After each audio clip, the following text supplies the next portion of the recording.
অবস্থা আমার ভালো না। আমি মনে হয় বাঁচবো না। তে বাজান, আমার যে বাড়ি 100 কাঠা জমি আছে, এই জমির যে কি হইব সেটা তো আমি বুঝতে পাইতাছি না। আব্বা, এগুলো লয়ে আপনার চিন্তা লাগতো না, এগুলো লেগে তো আমি আছি। এসব তো আমি দেখবো, এগুলা নিয়ে আপনার কোনো চিন্তার কোনো কারণেই নাই। আমি এই বাড়ি কেরা বেড়ার ফুতের 3 লক্ষ টিহা পায়াম। আর এই নিয়ে আপনার কোনো চিন্তাই নাই, এই টিহাগুলা তো আমি উপভোগ করাম। আচ্ছা রে বাজান, সব কিছুর দায়িত্ব তো নিলে তোরারে আরেকটা আমার কথা আছে। আমার অগ্রণী ব্যাংকে একটা লোন আছে। এই লোনে এই ব্যাংকে আমার 30 লাখ টাকা একটা লোন আছে বাবা।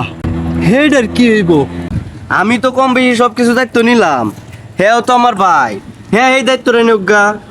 বাপে জায়গা নিবে তুই, বাপে টেয়া নিবে তুই, তা লোন আমি কে লাগে পরিশোধ করতাম?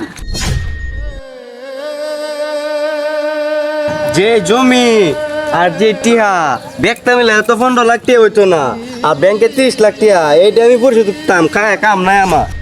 জীবন হইল ইটের ভাটা, ধিকি ধিকি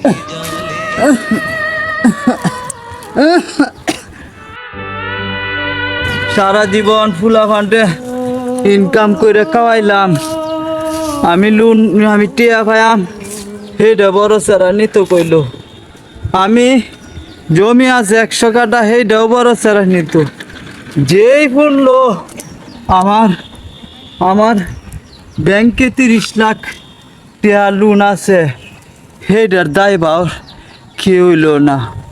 আসলে শেষ সময়ে কেউ আইসা বুঝা হইতে চাই, শেষ সময় সবাই আইসা খালি নিতে চাই, কেউ আর পরিশোধ করতে চায় না। আহ আহ